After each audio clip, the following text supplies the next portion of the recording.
sekarang kita masuk ke hukum yang pertama Newton ya.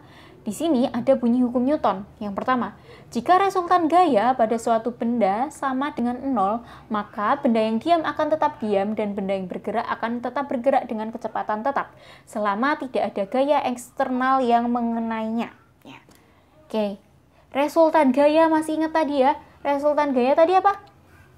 Fr ya, atau apa? Sigma F ya, sigma F. Nih, kita di sini pakainya sigma F. Sigma F ya. Sigma F. Sigma F yang bekerja pada suatu benda sama dengan 0 ya. Sigma F sama dengan 0, maka yang terjadi adalah benda yang diam akan tetap diam, benda yang bergerak akan tetap bergerak dengan kecepatan yang tetap selama tidak ada gaya eksternal yang mengenainya. Jadi di sini kalau kondisinya si benda itu diam, maka V-nya kan sama dengan 0. Maka akan berlaku ini ya. Atau V-nya tetap. V-nya tetap, itu akan berlaku ini. Gitu ya. Jadi ini diam atau V tetap. Oke, ini untuk hukum yang pertama Newton. Lalu kita masuk ke hukum yang kedua. Hukum yang kedua Newton.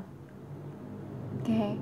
Percepatan yang dihasilkan oleh resultan gaya yang bekerja pada suatu benda berbanding lurus dengan resultan gaya dan berbanding terbalik dengan massa benda. Oke.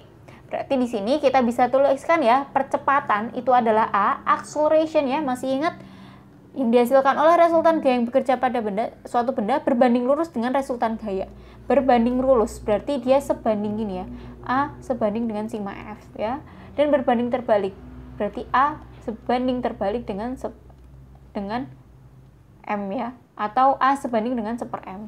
Oke, berarti nilainya A sama dengan sigma F dibagi dengan sigma F dibagi dengan M, seperti itu. Ini untuk hukum kedua Newton. Ya. Oke, jadi dia digunakan untuk apa? Untuk yang memiliki percepatan. Di sini adalah poinnya percepatan. Kalau punya percepatan, pakainya yang hukum kedua. Seperti itu. Buat hukum kedua.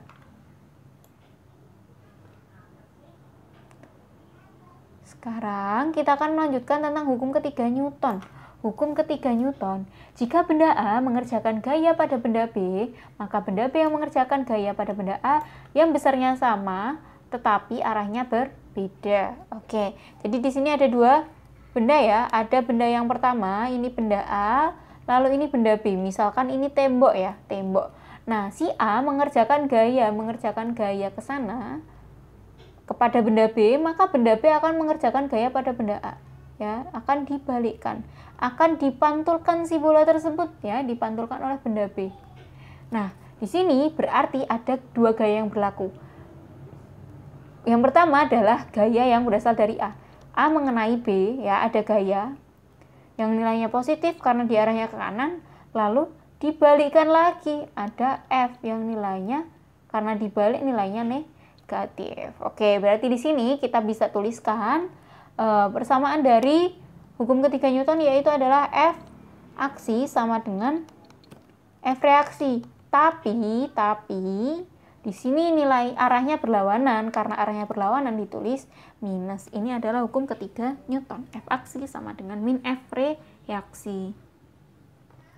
Oke, demikianlah tentang hukum Newton.